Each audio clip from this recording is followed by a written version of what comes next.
0735 hours, January 11th, 1944, 4,100 feet above Germany. A B-17 Flying Fortress staggered southwest through gray winter sky, its aluminum skin vibrating like a strained drum. Ice clung to the wings. Thin contrails trailed broken lines behind 4 overworked engines. Inside the fuselage, the air tasted of cordite residue, metal dust, and something sharper, burning insulation. The radio compartment glowed with a faint red haze from overloaded circuits.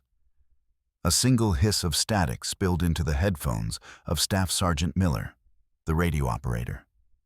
He tapped the headset, adjusted the frequency wheel, checked the panel again. The needles were dead. Every dial lay flat.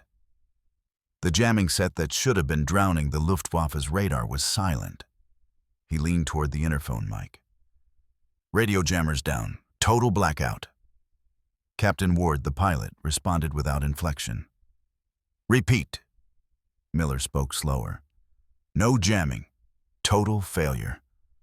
We're lit up like Christmas." No one swore. No one panicked. They all understood what that meant. Without their jamming noise saturating German radar, every bomber in the formation was a bright target on the enemy screens. And at this altitude, over hostile territory, fighters would already be forming to intercept. All they needed was a signal. They now had one. The smell intensified. Hot plastic, scorched varnish. Miller snapped open the access panel beneath the console. A tiny cloud of gray fumes drifted upward from a cluster of blackened copper windings. He reached for the circuit breaker and reset it. The panel lit up for 3 seconds. The jamming set emitted a low whine. Then it snapped dead with a pop and a flash of sparks. The bomber jerked slightly as if slapped. The noise faded. The smell stayed. Miller keyed the interphone again. "Circuit overheated. Unable to restore. Recommend shutting power feed." "Denied." Captain Ward's reply was immediate. "Keep power on. Try again." Miller didn't argue. He tried again. Another reset. Another short burst of power. Another shutdown. Outside, the horizon shivered with distant contrails. The nose gunner murmured over the line. "Contacts forming. 6 o'clock. Multiple. Closing." Another voice joined. Nervous, but clipped clean by training. 5 bandits. No. Correction. 9. More behind them. The B-17 moved deeper into formation, sliding between 2 other bombers.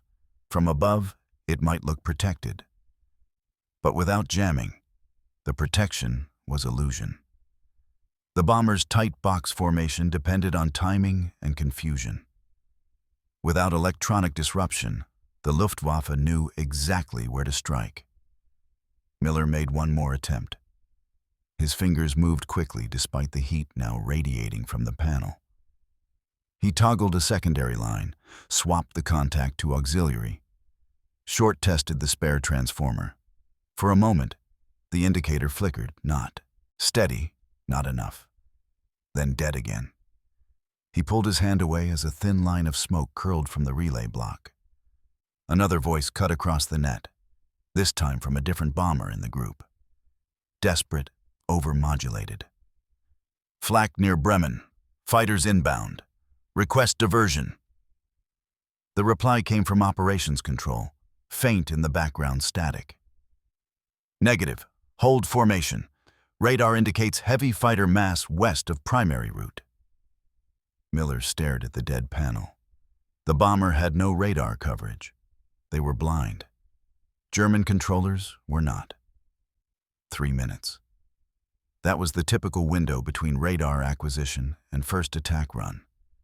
They were already past 1.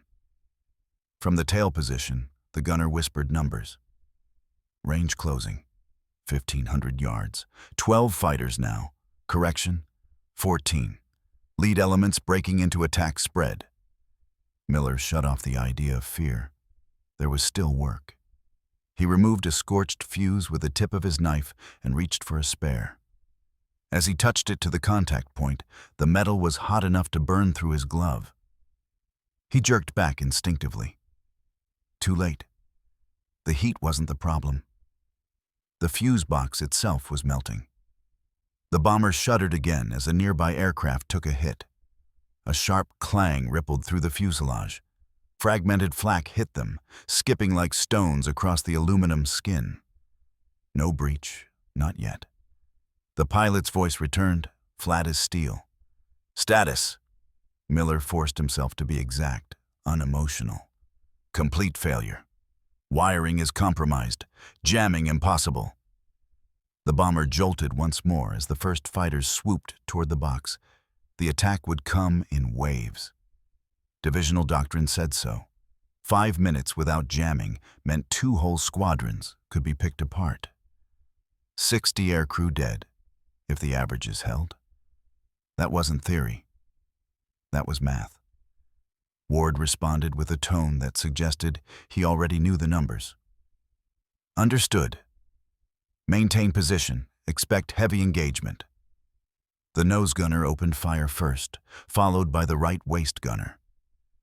The staccato of 50 caliber machine guns rattled through the frame. Brass casings clattered across the metal floor. The B-17's engines groaned under strain as the pilot held formation, refusing evasive maneuvers. They would only fragment the group further. Miller reached once again toward the dead wiring, wanting to try something, anything, but knowing he had nothing left to work with. The heat had passed beyond salvage. The panel was not malfunctioning. It was cooked. The attack rolled in. 3 fighters, then 5 more, then the trailing elements peeling down like hawks. Miller listened to short, clipped transmissions from other crews. Losses reported. Damage lists rattled off in code. No commentary, numbers only. 5 minutes later, the pressure eased. The box tightened. The fighters withdrew to regroup. The bomber was still alive. It would make it home if engines didn't quit. 15s, 52 hours. Thorpe Abbotts Airfield, East Anglia. The B-17 touched down hard, bounced once, rolled to a shuddering stop. Engines sputtered to idle. The crew disembarked in silence. Ground electricians hurried to the open radio bay. As the panel came free, the smell hit all of them. Burned bakelite, charcoal wiring, melted copper fused like petrified roots. Technical Sergeant Hal Kline, lean and wordless, arrived last. He examined the mess inside the fuselage, brushed ash from a terminal block, and tapped a brittle wire with a screwdriver. It snapped instantly. No resistance at all. Captain Ward stood beside him. Was this sabotage? Kline didn't look up. He answered like a man stating an equation. No, sir. Procedure. 0800 hours. January 12th, 1944. Thorpe Abbotts Airfield. The morning frost had not yet melted from the runway edges when the briefing hall filled. Pilots, radio operators, and ground chiefs sat in rows of folding chairs. Charts hung on the walls, stamped with red X marks indicating bomber losses from the previous day's raid. They were not few. They were not surprising. The numbers were routine now. Colonel Farwell, group commander, spoke without raising his voice. Losses are consistent with the current radar situation. Jamming effectiveness remains inadequate. Enemy tracking is improving.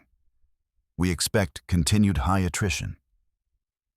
Nobody asked why. Everyone already knew.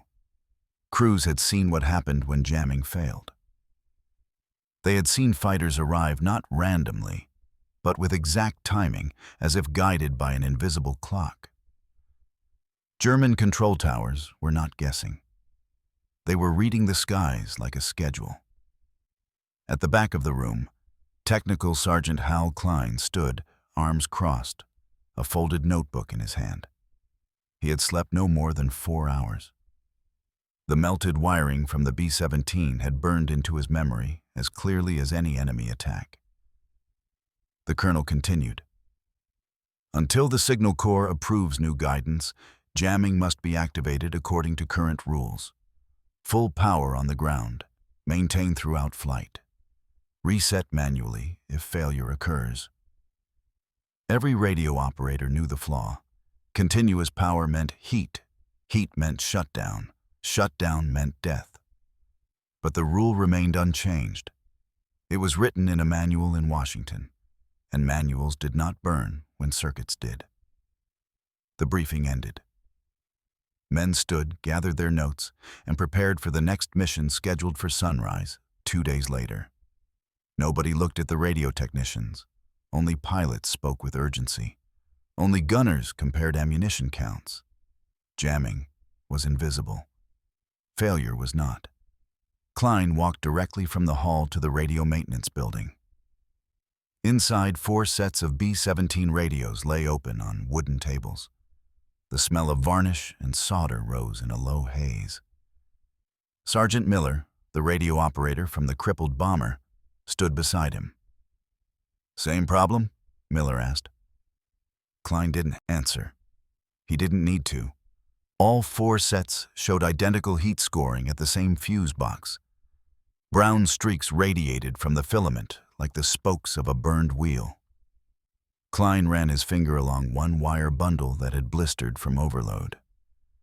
"It happens between 18,000 and 20,000 feet, Miller said quietly. Kline nodded. "Where crews reset power." It was not random burnout. It was predictable. The system was failing at the moment crews reactivated jammers after switching them off to prevent overheating. The German Lichtenstein radar operators must have noticed the same timing pattern.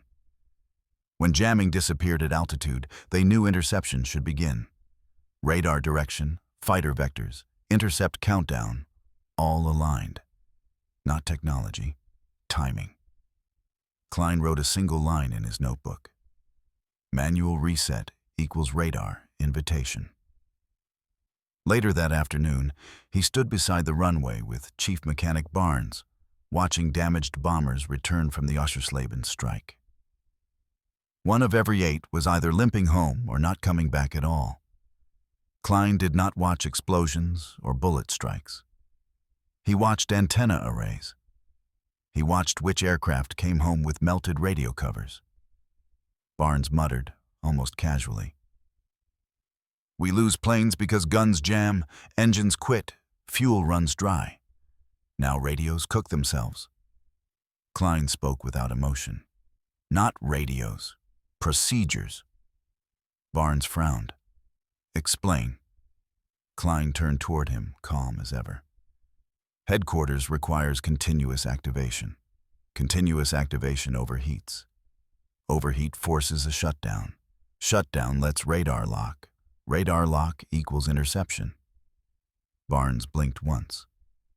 "So turning the jammers off to cool them kills men?" Kline corrected him. "Turning them back on kills them. Always the same interval." They stood in silence and watched another bomber land hard, its right wing lower than the left.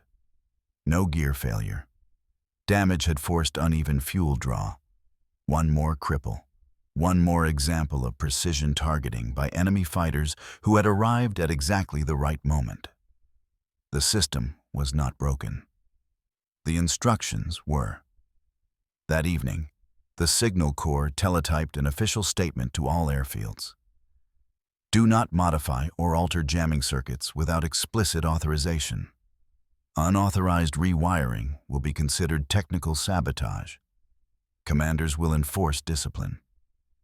It was as if Washington had overheard Kline's thoughts and moved preemptively to stop them. The memo did not fix the issue. It only forbade any attempt to fix it. Barnes tossed the paper angrily onto a tool bench. "They're protecting wires, not crews." Kline read the exact wording again.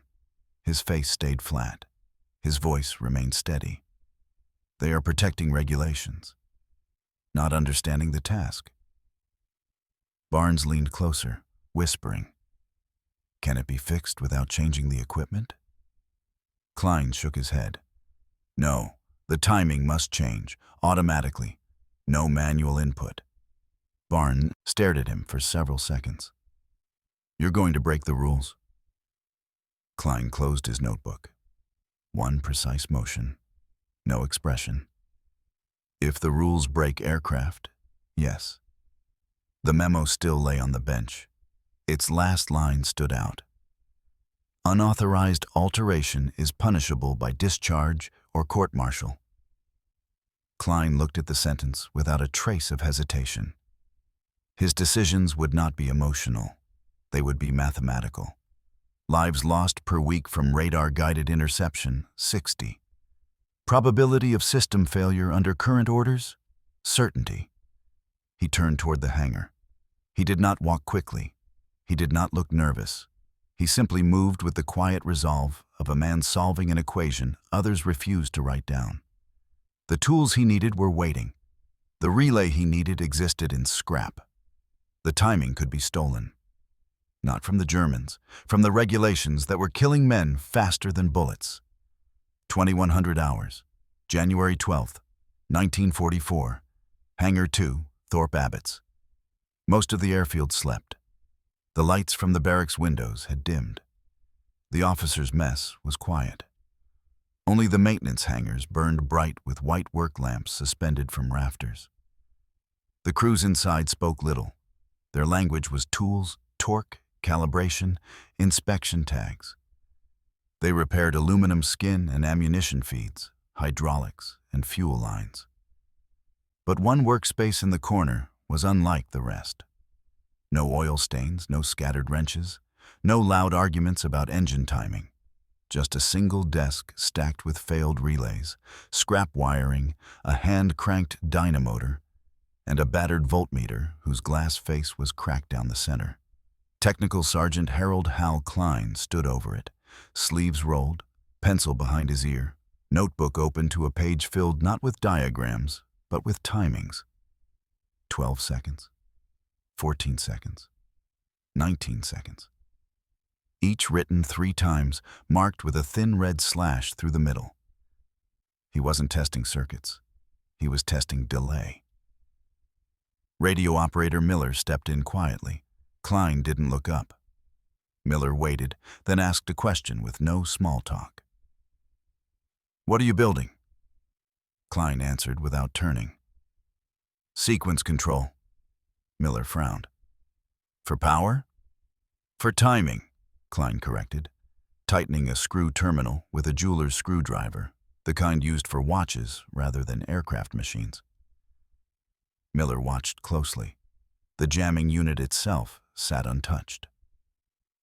Instead, Kline was connecting a new relay block to a salvaged circuit breaker, joining them with insulated leads stripped by hand. "Headquarters says no changes," Kline responded like he was reading from a manual. "Headquarters knows what equipment should do, not what it does under load." The distinction was surgical. Headquarters understood concept. Kline understood consequence. One melted wiring harness at a time. Kline's background was not glamorous. He was not a pilot. He was not an officer. He had never fired a weapon in combat. He had enlisted in 1939, not for patriotism, but for employment. An unremarkable electrical apprentice from Akron, Ohio, who spent his first 2 years repairing field telephones. The Army Air Forces discovered his skill only after he rebuilt a fried generator on a crash-landed B-24. It worked better after repair than when issued. Command noticed only because performance improved, not because Kline received praise. He was not decorated. He was not promoted quickly. But the worst circuits on the worst aircraft always found their way to him. He learned 2 things. Machines did not lie. Regulations often did. Miller leaned against the workbench, watching Kline strip the end of a copper wire with a razor blade instead of standard pliers. "Why not request proper clearance? Tell them the flaw. Send a report. Kline finally turned to him and asked a question instead of giving an answer. How long does approval take? Miller thought for a moment. Months. Kline resumed working. The attrition rate is weekly. It was not passion, not anger, just arithmetic.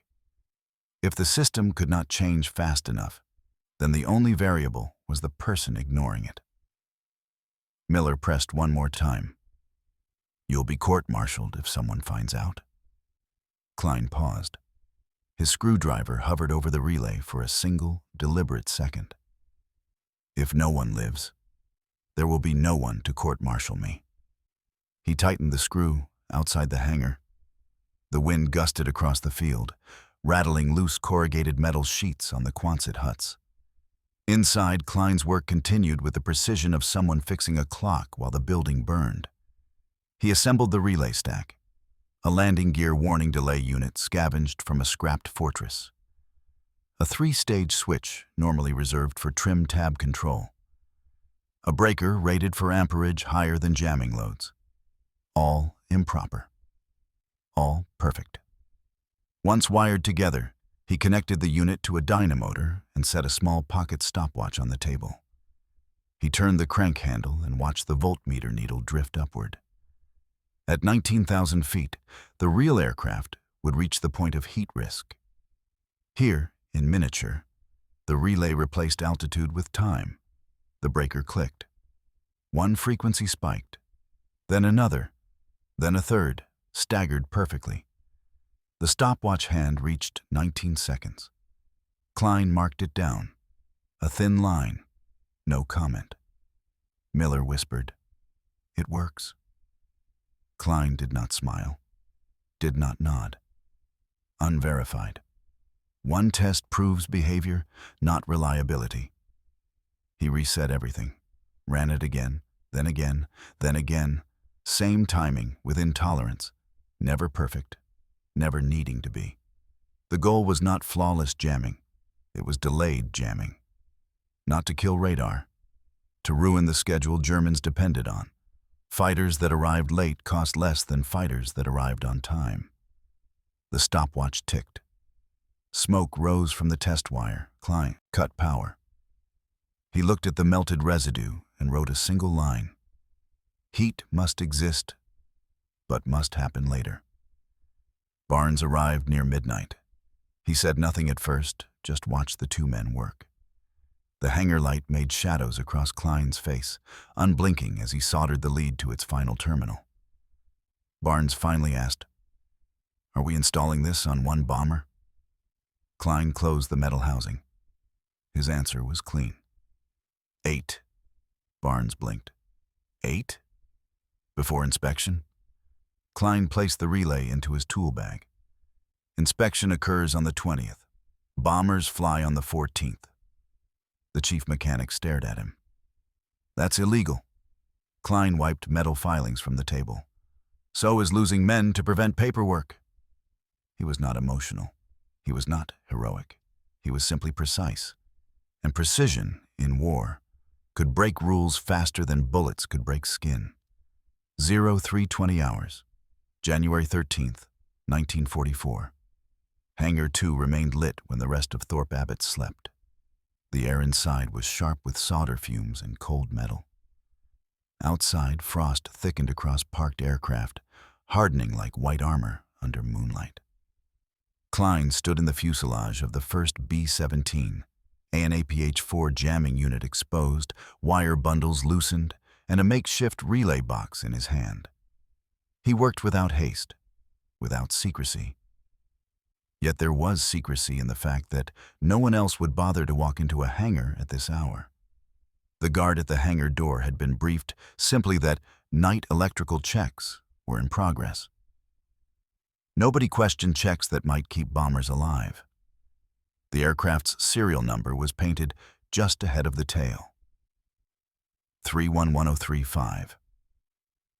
A machine built in Seattle, flown across the Atlantic, now carrying mistakes from Washington that could fry its crew faster than any Mi-110 night fighter. Barnes held a flashlight steady over the access panel. "You'll need longer leads on the stagger relay." Kline nodded once. 17 inches minimum. 20 safer." He trimmed and measured with a cold efficiency, cutting insulation with a razor and threading the wire through a protective sleeve scavenged from a retired autopilot harness.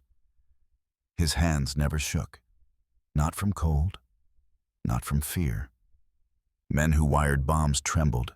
Men who wired circuits did not. Barnes passed him a set of terminals. What happens when inspection comes?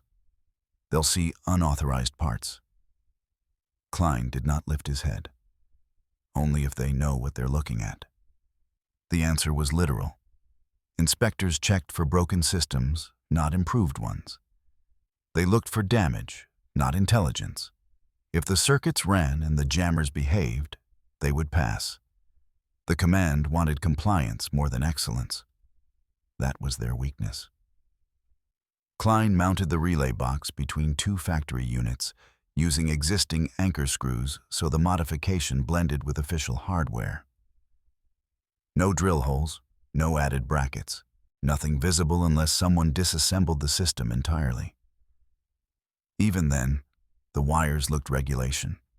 Same gauge, same sleeve, same routing pattern, except for one invisible difference. The relay changed time, not power. Miller stood at the foot of the crew ladder, watching. What if they ask why timing changed? Kline clipped the final lead into the breaker. They won't measure timing. They will test continuity. He removed a small paintbrush, dipped it in dull gray lacquer, and coated the new terminals until they matched the aged metal around them. In minutes, the modification looked as if it had lived there since the aircraft left the factory. No signature, no invention, no blame. They repeated the process on the second bomber. Then the third, each with a stopwatch test, each with short bursts of dynamotor power, each with a recorded delay between 18 and 22 seconds before jammer activation. Variance, not perfection. Perfection would be suspect. By 0450 hours, 5 aircraft were complete. Barnes leaned against the fuselage of the 6th bomber, rubbing stiff hands. 8 of them. You're sure? Kline sealed the relay housing inside the panel and replied without looking up. 8 examples make coincidence. 1 makes error. This time Miller laughed under his breath.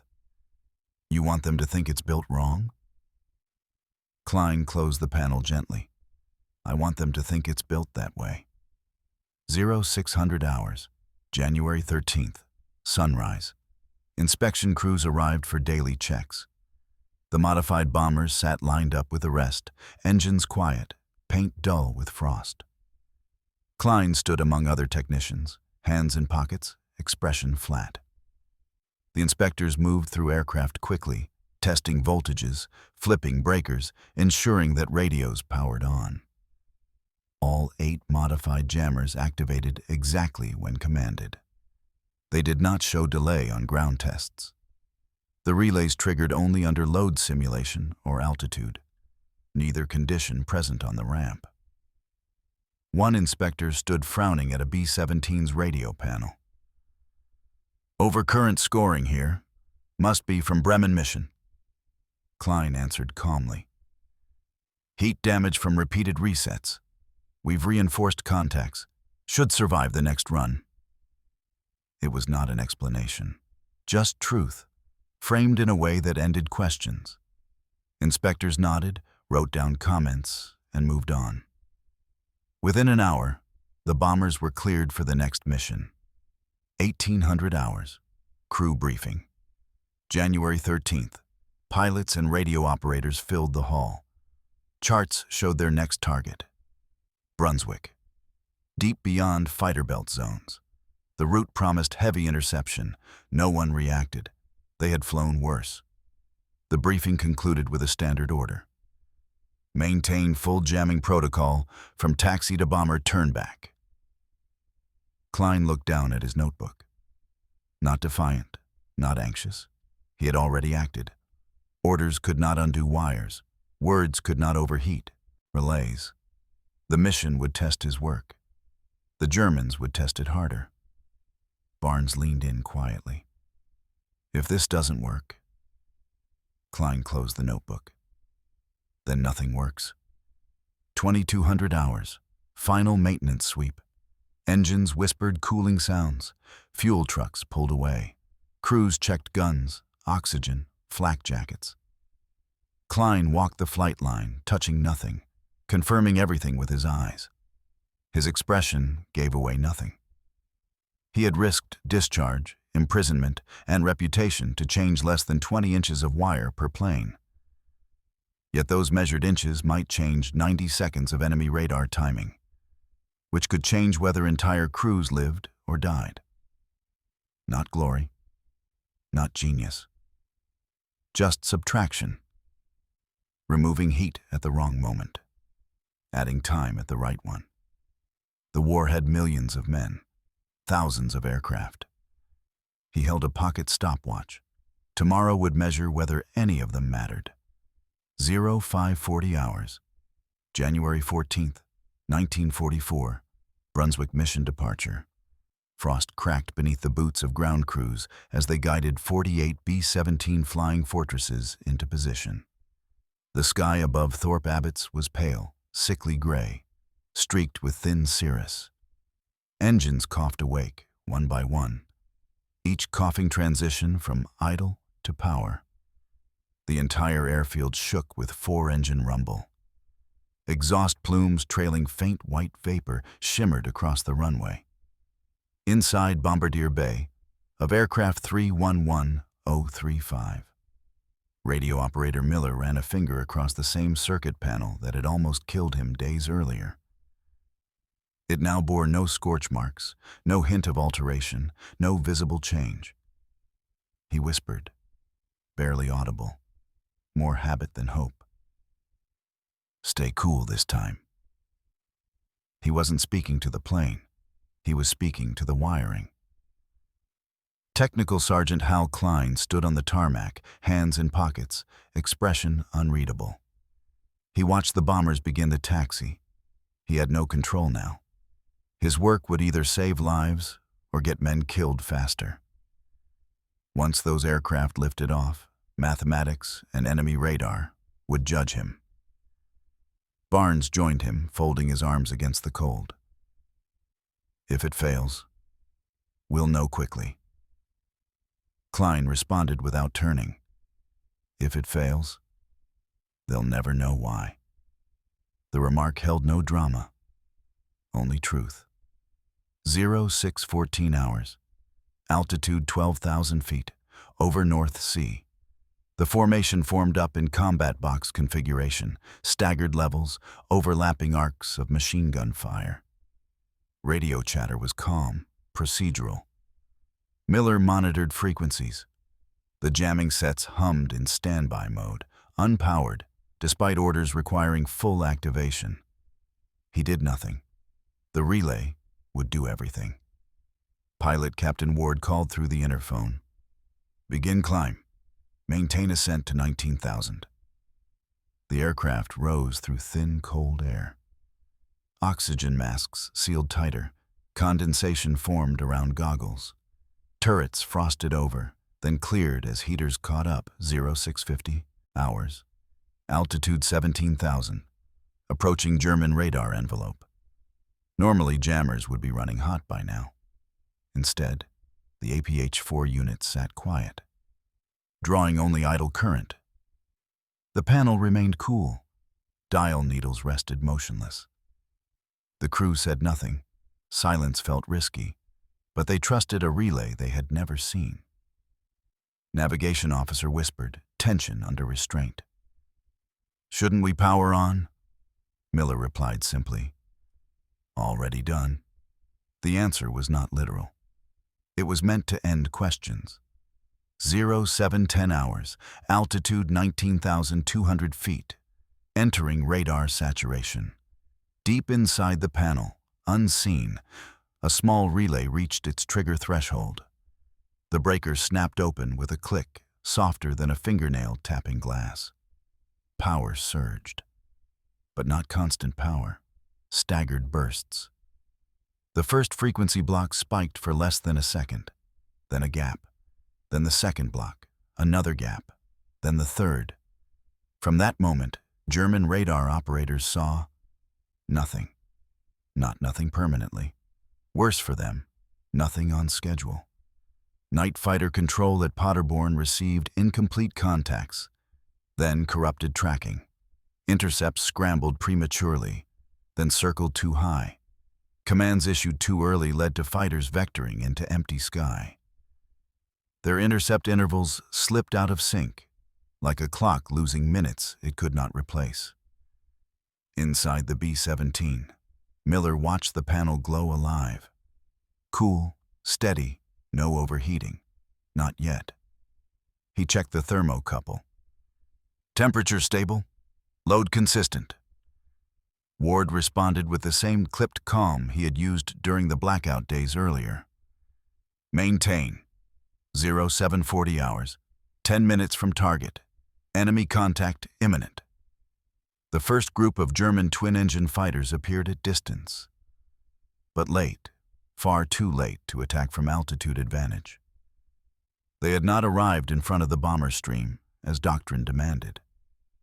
Instead, they converged from the wrong bearing, too low, too slow. Their turn radius widened as they attempted to gain height quickly. Tail gunner reported, "Bandits misaligned. They're overshooting." No cheers, no relief, only adjustment. Expect second wave. Second wave fighters banked in too close, rushed, forced to climb into bomber gunfire rather than descend upon it. The defensive box tightened, machine gun arcs overlapped properly. Gunners didn't fire early. They waited until the targets swung up through the cone of fire. 3 Messerschmitt Me-110 fighters were hit before their first pass was completed. Not shot down immediately, but disrupted. Broken attacks meant broken formations. Ward's voice came again. Holding course. Defensive posture maintained. Miller kept one eye on temperature. The relay was holding, delaying the worst of the heat. The jamming set was no longer fighting physics. It was fighting timing. 0800 hours, direct engagement. Flak erupted as they crossed into target approach. Radio interference rose. Sparks from jamming output flickered in low bursts, but temperature remained within tolerance. Fighters attempted a final intercept just as the bomb bay doors opened. They were too late. The Luftwaffe had lost the one advantage timing granted them: predictability. The B-17 dropped its payload. The formation maintained shape through the turn, guns roaring on disciplined intervals. A voice crackled through Miller's headset. 2 o'clock low, multiple break-offs. They're disengaging. Ward issued a final order. Prepare exit run, maintain jamming. The wording mattered. For the first time, maintaining jamming did not mean risking total shutdown. The systems ran hot, but later than usual. Hot when they could withstand heat, not when they were fragile. 0830 hours, withdrawal phase. The bombers turned back toward the North Sea. Some aircraft smoked. A few had engine damage, but not one of the 8 modified ships took critical hits. Ward finally allowed himself one short breath. Crew check. No casualties, no wounded, just exhaustion. Not joy, not celebration. Professional survival. Miller leaned back, letting the headset sit crooked on his ear. He checked the panel one last time. The temperature gauge finally crept into danger range, but they were leaving German radar range. They could shut down safely now. He powered off the system. No smoke, no melted copper, just silence. Silence that meant life preserved. 18 hours later, nightfall. Thorpe Abbotts. Debriefing reports confirmed the pattern. Brunswick mission losses were heavy across the division. but none among the modified aircraft. An intelligence officer noted, "Most enemy intercepts arrived 90 to 100 seconds late." 90 seconds. 1.5 minutes. Enough for bombers to reach defensive altitude. Enough to ruin German timing. Not a miracle. Not luck. Just 90 seconds of stolen time. Time taken not from the enemy, but from the rules written by men who never saw the inside of a burning radio panel. 2000 hours. January 14th, 1944. Debriefing room, Thorpe Abbotts. The debriefing hall smelled faintly of coffee grounds and damp wool flight jackets steaming dry near the radiators. Pilots filed in one at a time, boots scuffing concrete, goggles still frost-rimmed. They spoke in clipped tones, the way men spoke after surviving something they did not fully understand yet. Captain Ward, tired but steady, handed his mission sheet to the intelligence duty officer. The young lieutenant scanned it, then paused at a line regarding jamming performance. "Jammers held full power? No overheating?" Ward nodded once. "Correct." The lieutenant frowned. "That contradicts stateside reports. Power should peak earlier." "You're sure you followed manual activation timing?" Ward did not look at Miller, did not glance toward the other crews. He simply offered the smallest shrugs. "We followed in-flight standard." The answer was technically true and served as a shield. The room accepted it. Gunner reports, damage sheets, flak maps, fighter engagement logs, one after another, they all reinforced the same outcome. Brunswick had cost the 8th Air Force dearly. Many bomber boxes had been mauled, engines destroyed, aircraft lost, crews killed. But 8 B-17s in the 400th Squadron had sustained nothing more than scattered bullet holes. Among the mishmash of lost statistics and fuel calculations, a single fact emerged quietly. Every aircraft modified by Hal Kline returned with full crews. 2,200 hours. Hangar 2. Ground mechanics worked late. Instruments spread across tool carts. Barnes lifted a panel from one of the returning B-17s. Inside, he found wires exactly as they had left them. Neat, tied with waxed cord, routed through the borrowed relay assembly. Miller stood nearby, still in his flight gear. His voice was low. "We kept manual power off until 19,000 feet. Panel stayed cool." Barnes looked over the configuration. He tapped the small metallic housing where the landing gear circuit relay now lived, its original markings almost polished away. "This isn't jamming because of a bigger unit. It's jamming later, smarter." Kline stepped forward from the shadows, expression unchanged, as though he had expected success but wanted confirmation from the wires themselves, not from pilots. "The Germans time their intercepts on early power spikes, not on range, not on altitude, on timing." Barnes exhaled slowly. "You stole their watch." Kline closed the panel door gently and latched it. "No. I reset it." January 15, 1944. Morning operations briefing. Leaders from the 100th Bomb Group, squadron engineering officers, and communications staff gathered in the mission planning room. A wall map marked Germany with colored pins. Fighter escort routes hung beside it.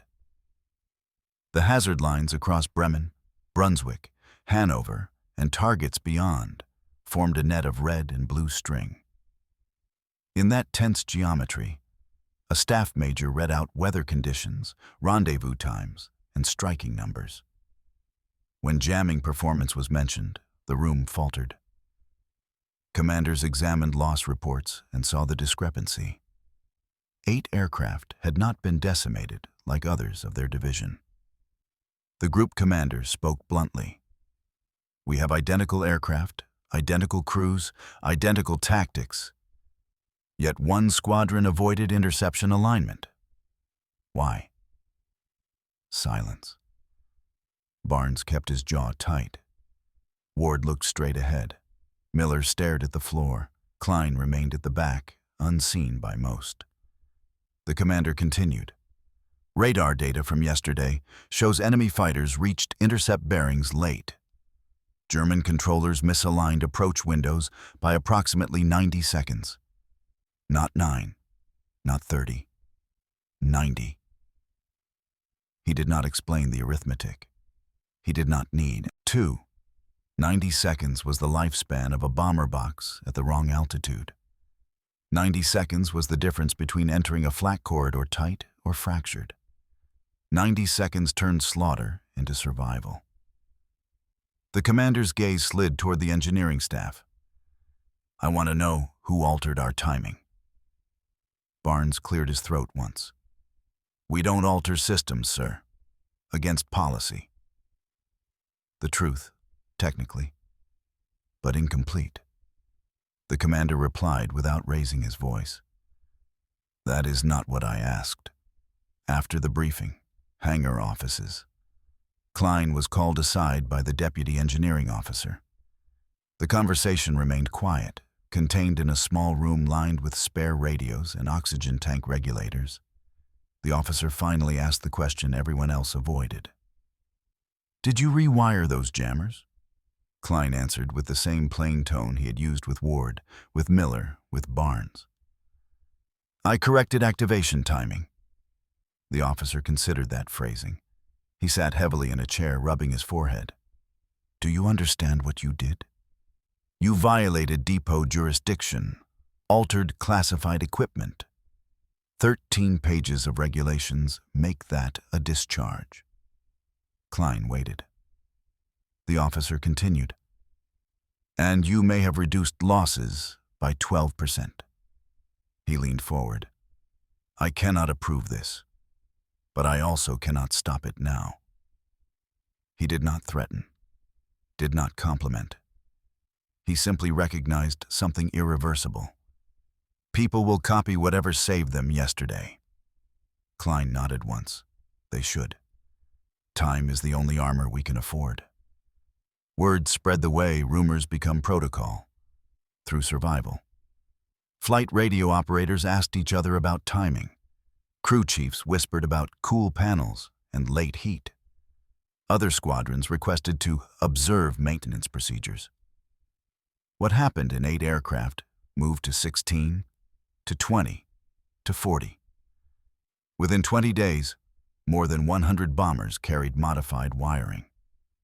Some perfectly copied, some crudely improvised. Relay parts disappeared from scrap bins. Technicians cannibalized landing gear warnings, cabin heater switches, and de-icing control boards to salvage suitable delay components. It was not sanctioned. It was not standardized. It was unstoppable. When headquarters finally noticed a pattern in reduced jamming failures, they sent a terse message. Do not modify electronics without proper authorization. Yet crews kept returning alive, and the message grew hollow. Orders written in ink could not compete with proof written in blood that did not spill. A small relay the size of a cigarette box had outrun doctrine. Regulations could not chase it fast enough. A rule broken in the dark became a life saved in daylight. February 3rd, 1944. Thorpe Abbotts, Group HQ Engineering Office. The room was winter cold, despite a hissing radiator. A thin layer of chalk dust clung to the mission diagrams pinned on the wall. A single metal desk separated Technical Sergeant Harold Hal Kline from 2 officers, the Deputy Engineering Commander, and a staff captain sent from the 8th Air Force liaison chain. The captain read from a clipboard without looking up. For unauthorized modifications to classified radar countermeasure equipment, contrary to 8th Air Force Regulation 72, Article 4. He continued through the list. Bypass of depot oversight, violation of stateside upgrade protocol, alteration of protected circuitry. Each sentence was an accusation layered in administrative language. a pile of infractions that looked nothing like the thing he had actually done. He had kept men alive. The captain set down the clipboard. "Anything you want to add, Sergeant?" Kline's eyes drifted to the chalkboard map of northern Germany. Red arcs marked night fighter approach patterns. Blue lines traced bomber routes. The smallest note on the board read, "Lichtenstein intercept vectors approximate timing window." He answered plainly, "I adjusted activation timing, that's all." The captain stared a long moment, neither angry nor impressed, simply unable to categorize the man in front of him. The deputy commander finally spoke. "Sergeant, you made a change that alters how high-altitude engagements happen. You understand that kind of decision is made at right field, not from spare parts on your bench." Kline nodded once. "The mission flew before right field returned mail, sir." It was the only defense he offered. It was the only one grounded in truth. Miller and Barnes waited by the wing of a B-17 undergoing cold weather checks. They said little. Men who had flown too many missions together did not need many words. When Kline returned, they saw the outcome not in paperwork, but in posture. He did not look defeated. He did not look vindicated. He looked unchanged. Barnes asked first, "Did they write you up?" Kline shrugged. "They told me not to do it again." Miller glanced at the line of bombers stretching out across the airfield like steel monuments to a single idea. Reach the target, survive the return. He knew the pattern spreading through the squadrons could not be undone by an office reprimand. "You going to listen?" Kline answered without hesitation. No. There was no pride in the answer. No rebellion. Just arithmetic. Bombers left tomorrow. Relays existed today. Representatives from multiple bomb groups gathered to discuss radio failures, jamming patterns, and German interception speeds. Charts covered tables. Electrical diagrams filled the floor. A lieutenant colonel presented a slide of activation heat curves. The jammers overheated most between 17,000 and 19,000 feet, causing crews to shut down the system exactly when German radar operators expected to detect bomber positioning. Another officer noted increased survival rates from units reporting late activation events in their logs. He could not explain why timing differed. The data simply showed it did. Then someone from the 100th Bomb Group raised a question from the back. "Why are we turning them on early at all?" Silence spread like frost. The charts on the wall were no longer technical. They were evidence. Engineers from other bases studied the curves, the reports, the burn marks on failed jammers. They saw a pattern. Not a device, not a design. A mistake in doctrine. One colonel murmured just loud enough to be heard. "We were teaching the Germans when to find us." The realization changed the room.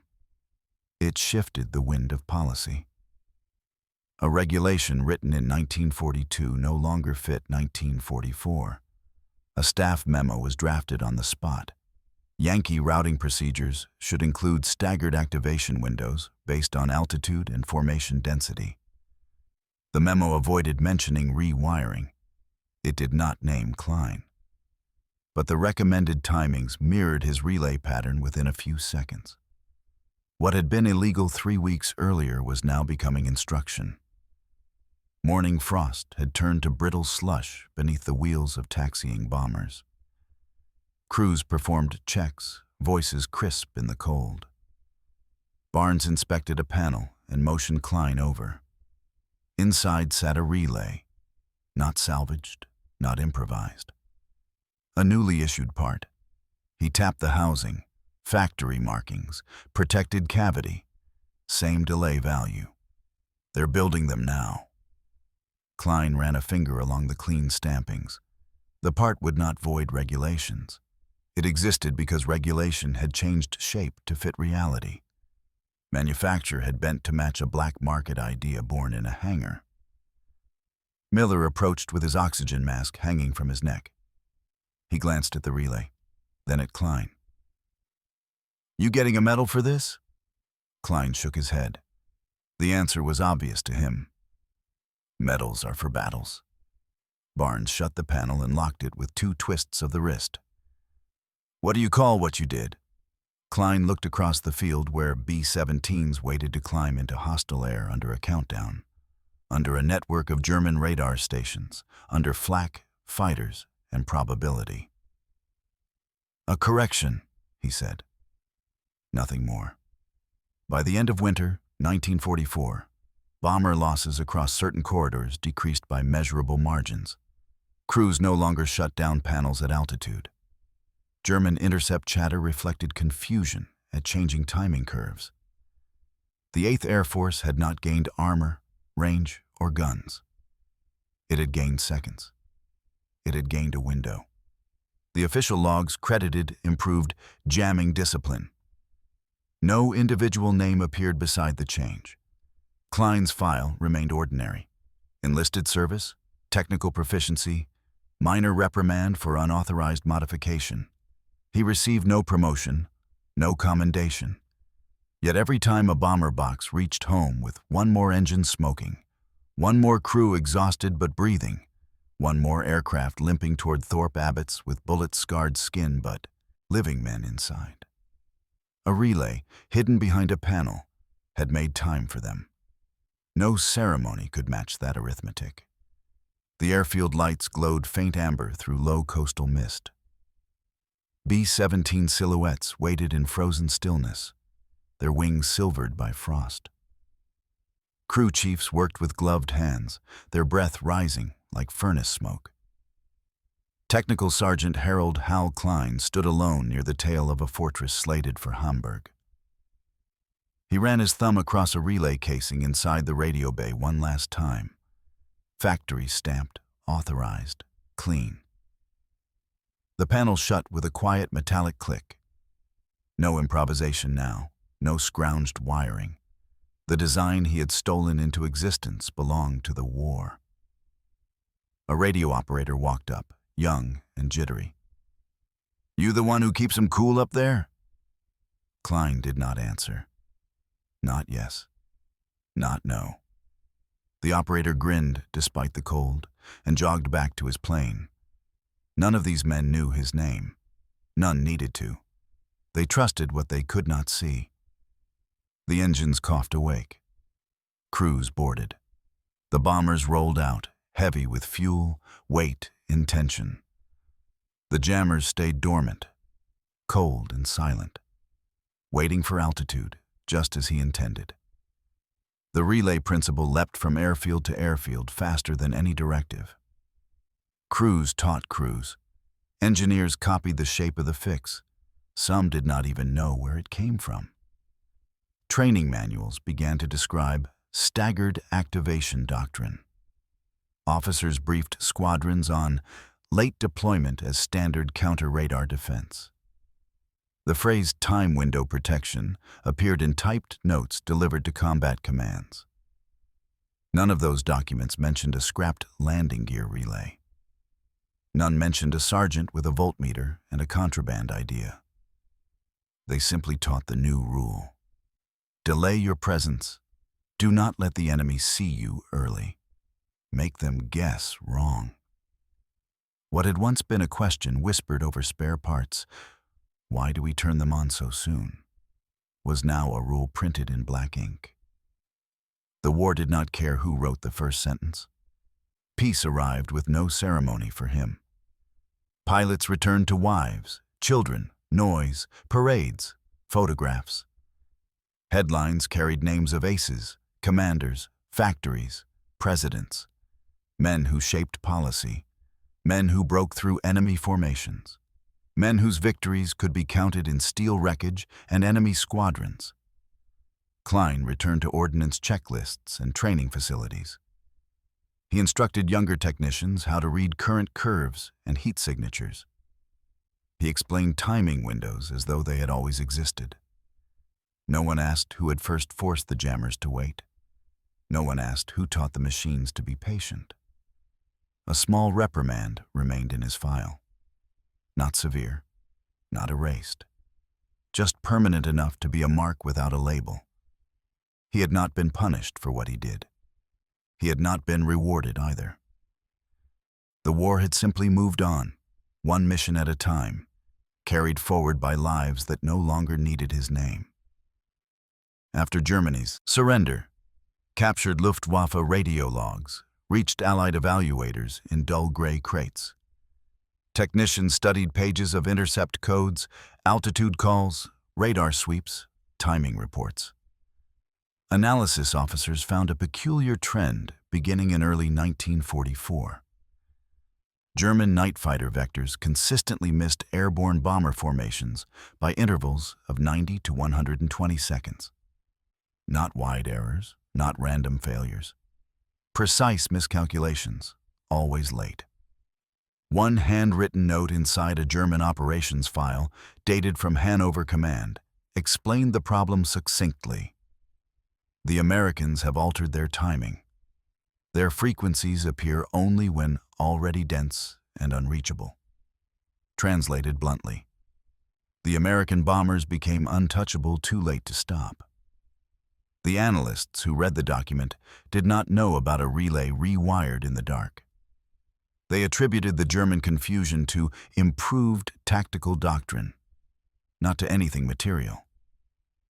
They awarded credit to no one. Kline retired quietly.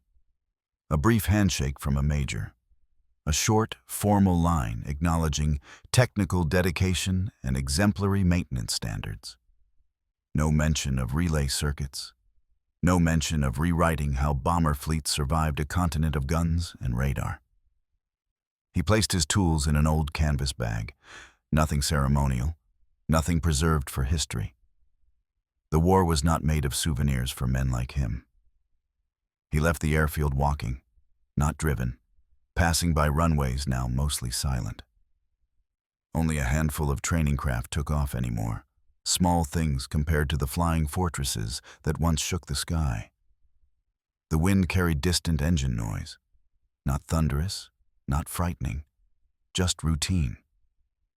He stopped once and looked back, not at the base, not at the machines, but at the hangar that had been his world. Metal walls faded by rain and cold. No plaque, no marker. Just a building where something illegal had been done because there was no time to wait for permission. Decades later, air defense strategy textbooks wrote doctrine based on altitude-triggered countermeasures. Radar avoidance training included delay curves, staggered activation, heat moderation intervals. Instructors taught pilots to give the enemy nothing to time. They said it as if the idea had always been known. No one said where the principle came from. It had no name. It was simply correct. Engineers rarely create weapons that change wars. Sometimes they change the seconds that wars depend on. Kline never became famous. He never told his story. His contribution did not need an audience. Pilots lived because a circuit waited, because a frequency held its tongue, because a jammer stayed silent until the enemy leaned in too close to stop what was coming. Time itself became armor. Not steel, not firepower. Timing. That was his legacy. And it did not need to be written anywhere to remain true. It lived every time a radar operator guessed too late. Every time a bomber reached cloud cover before a scream of metal arrived. Every time a crew returned home with frost on their jackets and stories they did not know had a hidden author. They never knew his name. They did not have to. The war remembered in the only language that mattered: survival.